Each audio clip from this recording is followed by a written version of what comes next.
Estudio Bíblico Hermanas Dorcas. Lunes 13 de octubre de 2025. Tema: Saúl, el hombre de doble ánimo. Lección: 1 de Samuel 26, 17 al 21. Introducción: el hombre de doble ánimo es alguien que no está firme en sus convicciones, que lucha entre hacer lo correcto y ceder a sus deseos o miedos. En el caso de Saúl, su falta de sinceridad y su incapacidad de tomar decisiones firmes y obedientes ante Dios lo llevaron a perder la bendición divina y la dirección de su reinado. La vida de Saúl está llena de momentos en los cuales parece estar dispuesto a hacer la voluntad de Dios, pero pronto se ve desviado por su orgullo, inseguridad o miedo al rechazo de la gente. El apóstol Santiago nos advierte en su carta acerca de la inestabilidad que caracteriza a aquellos que tienen un corazón dividido. El hombre de doble ánimo es inconstante en todos sus caminos. Santiago 1:8. Esta advertencia es un recordatorio para cada uno de nosotros, ya que todos enfrentamos el desafío de mantener nuestra integridad espiritual en un mundo lleno de tentaciones y presiones externas. En el caso de Saúl, esta doblez lo llevó a desobedecer a Dios en momentos cruciales, y sus decisiones erróneas tuvieron consecuencias profundas tanto para él como para todo el pueblo de Israel. 1. Saúl, elegido por Dios, pero falto de obediencia. Desde el principio, Saúl fue elegido por Dios para ser rey de Israel, un privilegio inmenso. Sin embargo, su reinado estuvo marcado por decisiones impuestas por sus propios temores y deseos, en lugar de la obediencia a la voz de Dios. A pesar de que comenzó con una unción divina, su vida espiritual se desmoronó por su incapacidad de seguir las instrucciones claras que Dios le dio. Este contraste entre el llamado de Dios y su desobediencia es un claro ejemplo de un corazón dividido. 1 de Samuel 15:17. Y cuando te vi pequeño a tus propios ojos, ¿no fuiste hecho cabeza de las tribus de Israel? Y Jehová te ha ungido por rey sobre Israel. 2. Saúl, temeroso de la opinión del pueblo. Uno de los rasgos más notorios de Saúl fue su inseguridad y su miedo a desagradar al pueblo. A lo largo de su reinado, le temió más a las críticas de la gente que a la desobediencia a Dios. Esto lo llevó a hacer compromisos, ignorando la voluntad de Dios con tal de evitar el rechazo humano. La falta de firmeza en su fe y decisiones muestra cómo su corazón estaba dividido entre la aprobación de Dios y la del pueblo. 1 de Samuel 15:24. Entonces Saúl dijo a Samuel: Yo he pecado, pues he quebrantado el mandamiento de Jehová y tus palabras, porque temí al pueblo, y consentí a la voz de ellos. 3. Saúl, tomando decisiones impulsivas. El hombre de doble ánimo es inconstante, como dice Santiago 1:8. Saúl, en muchas ocasiones, actuó impulsivamente, tomando decisiones sin considerar la voluntad de Dios. El caso más claro de su impulsividad fue cuando, desobedeciendo las instrucciones de Samuel, ofreció sacrificios que solo un sacerdote debía hacer, pensando que su decisión era lo correcto para calmar al pueblo, sin esperar la guía de Dios. Este acto de impaciencia reflejó la falta de confianza en la dirección divina. 1 de Samuel 13:9. Y Saúl dijo: Traedme holocausto y ofrendas de paz. Y ofreció el holocausto. 4. Saúl, buscando agradar a Dios a su manera. En varias ocasiones, Saúl intentó agradar a Dios según su propio criterio, y no conforme a los mandamientos de Dios. Esto refleja una falta de sinceridad en su fe, ya que prefería hacer las cosas a su manera, creyendo que sus esfuerzos eran suficientes, sin someterse realmente a la voluntad divina. Esto nos enseña que el temor de Dios no se trata de hacer lo que uno cree correcto, sino lo que Dios ha establecido. 1 de Samuel 15:22. He aquí, el obedecer es mejor que los sacrificios, y el prestar atención que la grosura de los carneros. 5. Saúl, una vida marcada por el orgullo. El orgullo fue otra de las características que moldearon el corazón de Saúl. Su deseo de ser reconocido y su constante inseguridad lo llevaron a anteponer su propio interés y ego, en lugar de buscar la gloria de Dios. Esta actitud de orgullo lo alejó de la humildad necesaria para ser un líder conforme al corazón de Dios. Al final, Dios lo rechazó por su soberbia y su negativa a arrepentirse. 1 de Samuel 15:30. Pero Saúl respondió: No, porque he honrado mucho a mi pueblo, y lo he salvado de la mano de los filisteos. 6. Saúl, incapaz de arrepentirse genuinamente. Cuando Saúl fue confrontado por el profeta Samuel por su desobediencia, mostró remordimiento, pero no un arrepentimiento genuino. Saúl se lamentaba por las consecuencias de sus actos, pero no por el daño que había hecho a la relación con Dios. Su arrepentimiento no era sincero. En lugar de buscar la restauración con Dios, intentaba encontrar maneras de salvar su imagen ante el pueblo. Primera de Samuel 15:30. Entonces Saúl dijo a Samuel: Yo he pecado, mas honra ahora, te ruego, delante de los ancianos de mi pueblo y delante de Israel, y vuélvete conmigo para que adore a Jehová tu Dios. 7. Saúl, el hombre de corazón dividido que pierde la bendición de Dios. Finalmente, la vida de Saúl muestra que el hombre de doble ánimo pierde la bendición de Dios. Dios lo despojó de su reino y lo reemplazó por David, un hombre conforme a su corazón. La constante inestabilidad y falta de obediencia de Saúl lo llevaron a perder todo lo que había recibido de parte de Dios, incluyendo la oportunidad de establecer una dinastía y la bendición sobre su reinado. Primera de Samuel 15:35. Y Jehová se arrepintió de haber puesto a Saúl por rey sobre Israel. Conclusión. La vida de Saúl es un poderoso recordatorio de los peligros de vivir con un corazón dividido. Saúl, al ser un hombre de doble ánimo, no pudo seguir la voluntad de Dios con firmeza, y su reino se vino abajo. Como creyentes, debemos estar atentos a no caer en la misma trampa, permitiendo que el miedo, el orgullo o la búsqueda de la aprobación humana interfieran con nuestra obediencia a Dios. La verdadera bendición y el propósito de Dios se encuentran en un corazón íntegro, dispuesto a seguir su voluntad sin compromisos ni divisiones. Primer título. Perverso y fingido trato. Versículo 17. Léase. Proverbios 10:18, San Lucas 22:48. Introducción. El perverso y fingido trato describe aquella actitud en la que las personas, bajo una apariencia de amabilidad o bondad, esconden intenciones egoístas, maliciosas o destructivas.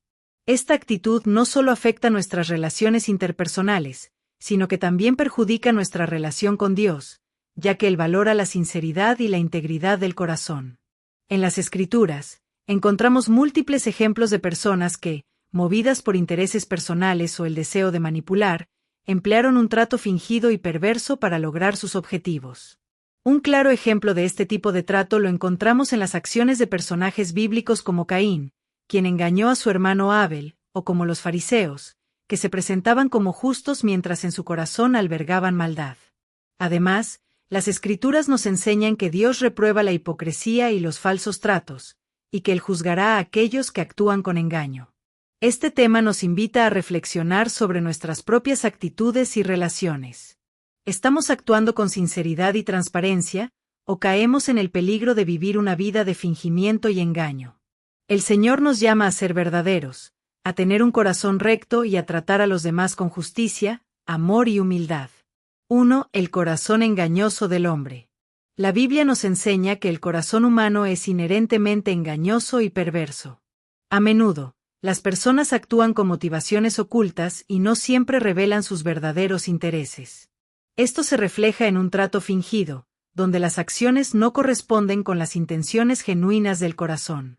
Si bien el hombre puede engañar a otros, nunca puede engañar a Dios, quien examina las motivaciones más profundas. Jeremías 17:9. Engañoso es el corazón más que todas las cosas, y perverso, ¿quién lo conocerá? 2. El pecado de la hipocresía. El trato fingido a menudo se acompaña de hipocresía, que es la actitud de pretender ser lo que no se es. Jesús denunció la hipocresía de los fariseos, quienes, a pesar de aparentar ser piadosos, actuaban con maldad en sus corazones. La hipocresía es una de las formas más claras de un trato perverso, ya que engaña a los demás mientras oculta las verdaderas intenciones. San Mateo 23:27. Ay de vosotros, escribas y fariseos, hipócritas, porque sois como sepulcros blanqueados, que por fuera la verdad se muestran hermosos, mas por dentro están llenos de huesos de muertos, y de toda inmundicia. 3. La manipulación para obtener beneficios personales. El trato perverso y fingido también incluye la manipulación, que es cuando una persona trata de influir en los demás para obtener algo en su propio beneficio, sin importar el daño que pueda causar. Esta actitud no refleja el amor cristiano ni la justicia de Dios.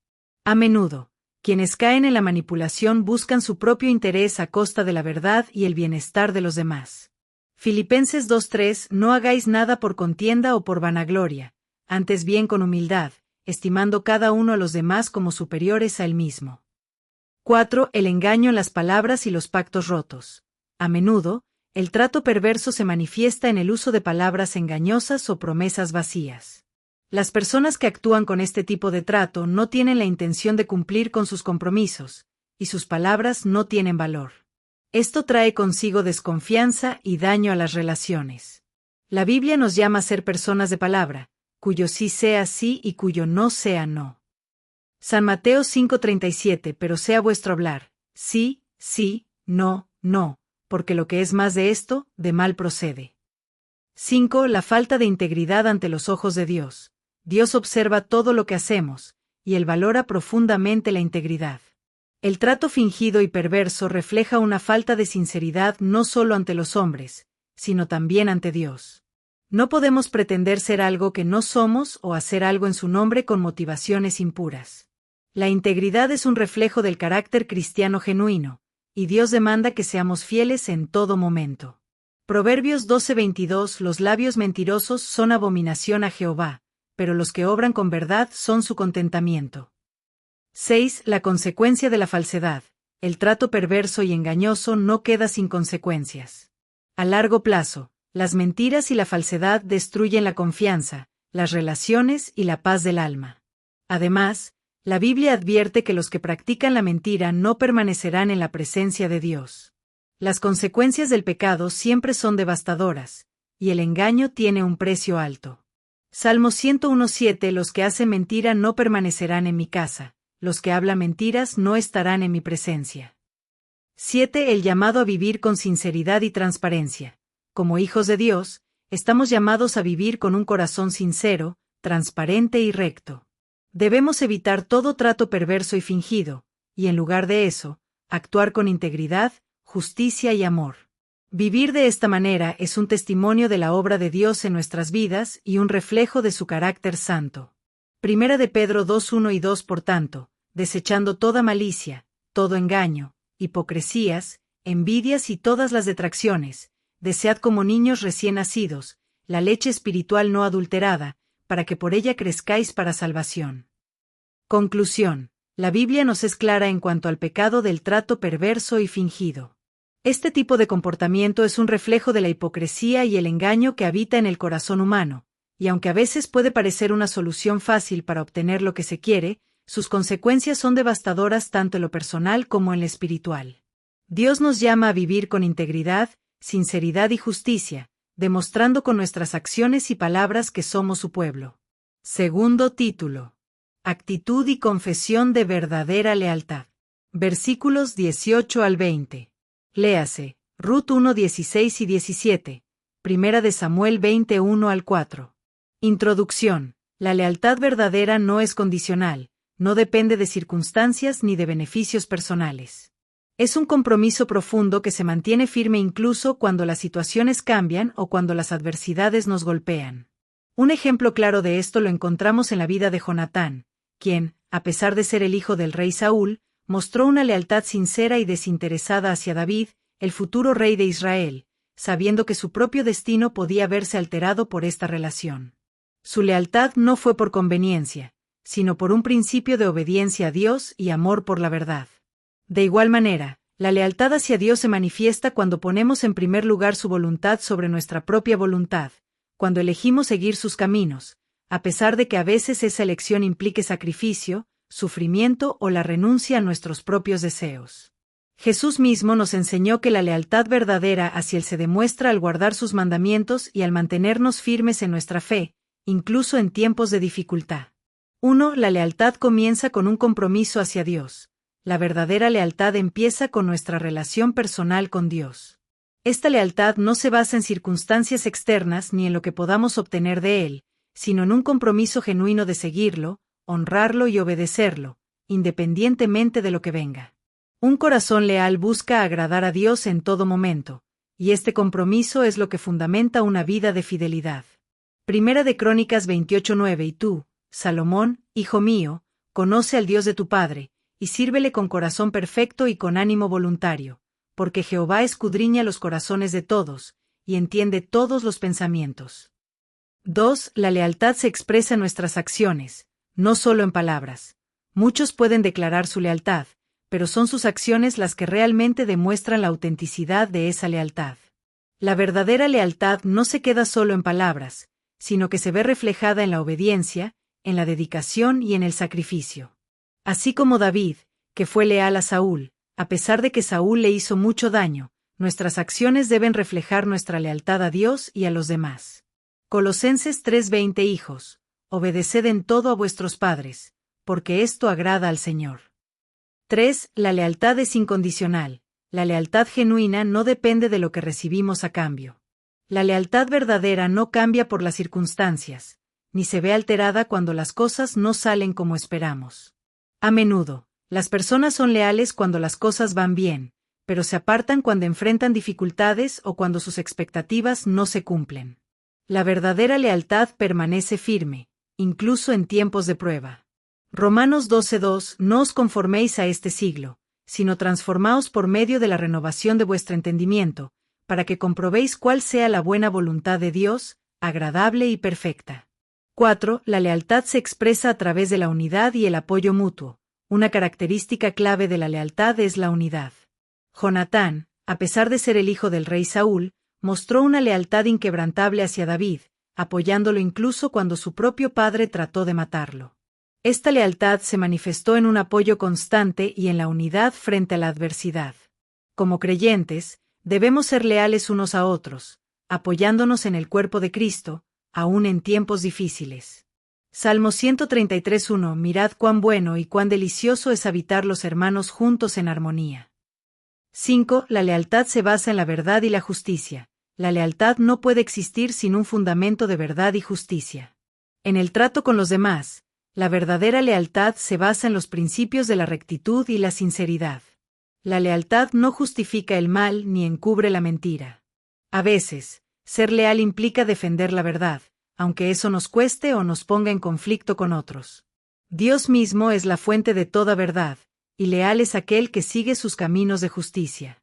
Proverbios 2:8 La justicia guardará a los perfectos de camino, y la equidad les llevará. 6. La lealtad hacia Dios se demuestra en la obediencia. La verdadera lealtad hacia Dios se manifiesta a través de nuestra obediencia a su palabra. Dios valora más que cualquier sacrificio nuestra disposición a obedecerle y seguir sus mandamientos.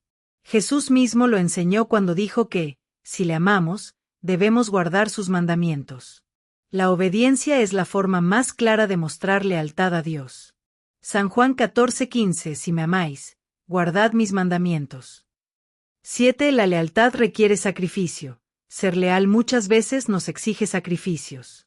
Jonatán, a pesar de ser el heredero legítimo al trono de Israel, renunció a sus propios derechos y apoyó a David, sabiendo que él sería el futuro rey. La verdadera lealtad nos llama a poner a otros y la causa de Dios por encima de nuestros propios intereses, a veces sacrificando nuestras preferencias y deseos para hacer lo correcto. San Juan 15:13 Nadie tiene mayor amor que este, que uno ponga su vida por sus amigos. Conclusión. La lealtad verdadera es un reflejo del carácter de Dios, quien es siempre fiel a sus promesas. Como hijos de Dios, estamos llamados a ser leales no solo a Él, sino también a los demás, demostrando con nuestra vida la autenticidad de nuestra fe. La lealtad no se basa en lo que podemos obtener, sino en un compromiso profundo con la verdad, la justicia y la obediencia a su palabra. Tercer título. Remordimiento de conciencia y no arrepentimiento verdadero. Versículo 21. Léase. San Mateo 17:3-5. Segunda a los Corintios 7:10. Introducción. El remordimiento de conciencia es un sentimiento que experimentamos cuando somos confrontados con las consecuencias de nuestras acciones. Este tipo de pesar generalmente está basado en la vergüenza por las consecuencias que nuestro pecado ha traído a nuestra vida o a la vida de los demás. Sin embargo, el remordimiento de conciencia no siempre lleva a un cambio genuino, sino que a veces solo busca evitar las consecuencias del pecado, sin un verdadero deseo de cambiar la dirección de nuestra vida. Por otro lado, el arrepentimiento verdadero es una acción profunda del corazón, un cambio radical de pensamiento, actitud y comportamiento, que se produce cuando reconocemos sinceramente nuestro pecado ante Dios. Este arrepentimiento no solo lamenta las consecuencias del pecado, sino que también busca restaurar la relación con Dios, deseando no volver a pecar. El arrepentimiento verdadero implica un giro de 180 grados en la vida, una transformación interna que produce frutos dignos de arrepentimiento. En la Escritura, encontramos que muchos personajes experimentaron remordimiento sin llegar a un arrepentimiento genuino, como lo fue el caso de Saúl y Judas Iscariote, quienes, aunque lamentaron sus acciones, no buscaron la verdadera restauración de su alma. En contraste, figuras como David, después de su pecado con Betsabé, muestran lo que es el arrepentimiento verdadero, al reconocer su culpa, lamentar profundamente su pecado y buscar la misericordia de Dios con un corazón quebrantado. 1. El remordimiento se enfoca en las consecuencias del pecado. El remordimiento de conciencia surge cuando una persona se siente avergonzada o angustiada por las consecuencias de sus acciones, como la pérdida de reputación, dolor a otros o castigos. Sin embargo, este tipo de remordimiento se enfoca solo en el daño ocasionado, no en el pecado mismo ni en la ofensa a Dios. El remordimiento puede llevar a tratar de evitar las consecuencias, pero no produce un cambio genuino en el corazón. Segunda los Corintios 7:10, porque la tristeza que es según Dios produce arrepentimiento para salvación, de que no hay que arrepentirse, pero la tristeza del mundo produce muerte. 2. El remordimiento busca evitar el castigo, no restaurar la relación con Dios. El remordimiento de conciencia no necesariamente lleva a una reconciliación con Dios. Cuando alguien siente remordimiento, a menudo se preocupa más por las consecuencias temporales, como el castigo o la vergüenza, que por restaurar su relación con el Señor. Es una tristeza que se enfoca en el yo y no en la ofensa cometida contra un Dios santo. Salmo 116:12. ¿Qué haré, Jehová, ante todos tus beneficios para conmigo?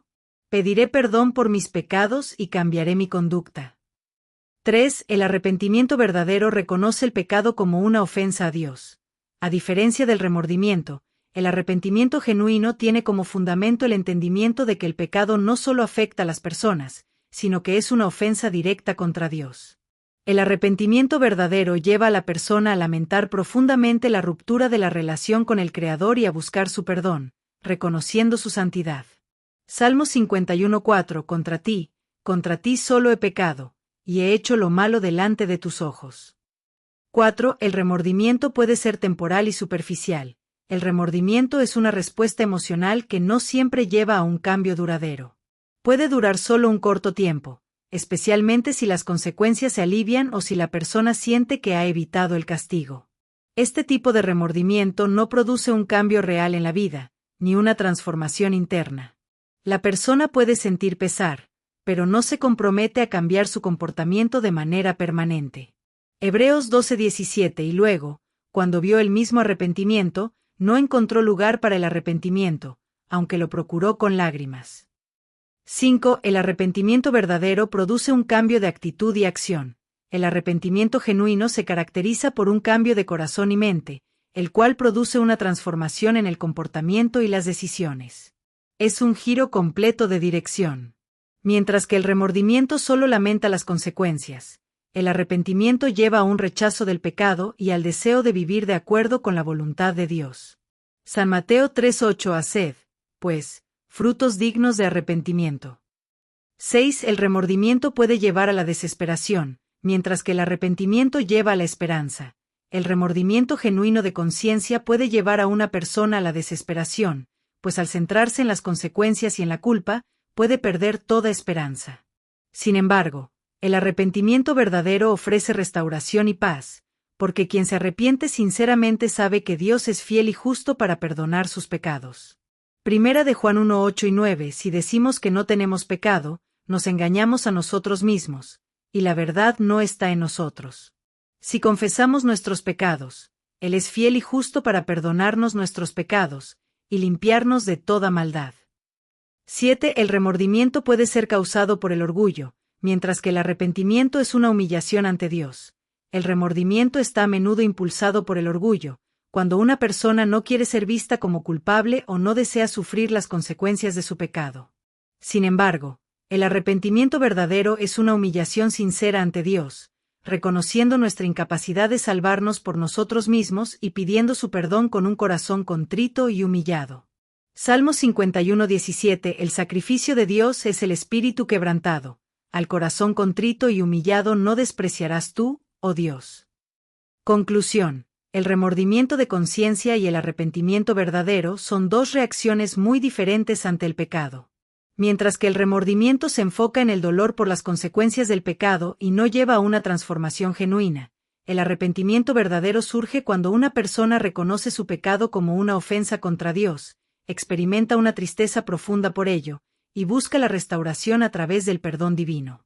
Es importante que cada uno de nosotros examine nuestro corazón, no solo por el dolor que sentimos cuando fallamos, sino también por el verdadero deseo de cambiar, alejarse del pecado y caminar en obediencia a la voluntad de Dios.